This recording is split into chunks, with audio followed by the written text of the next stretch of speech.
CM KCR పై TPCC chief Revanth Reddy సంచలన వ్యాఖ్యలు చేశారు. మా తాంటూరు ఎమ్మెల్యేను కొనుగోలు చేసింది నువ్వే కదా, మా 37 మంది ఎమ్మెల్యేలను కూడా కొనుగోలు చేసింది నువ్వే కదా అని రేవంత్ ఆగ్రహం వ్యక్తం చేశారు.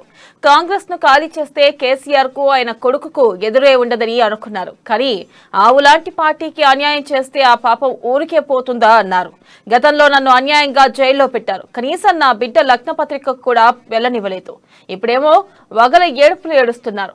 ఇవాళ నీ బిడ్డ ఇంటికి సిబిఐ వచ్చింది, ఇప్పుడు నీకు నొప్పి తెలుస్తుందా అని రేవంత్ తీవ్ర విమర్శలు చేశారు.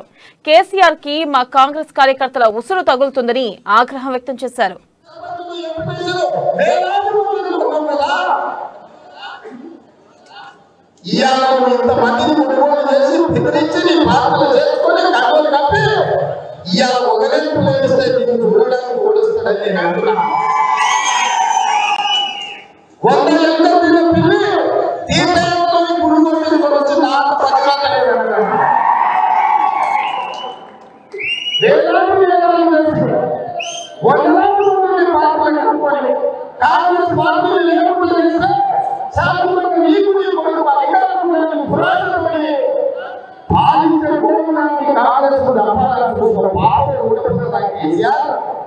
ఈ పాపం నీకు కాంగ్రెస్ పార్టీ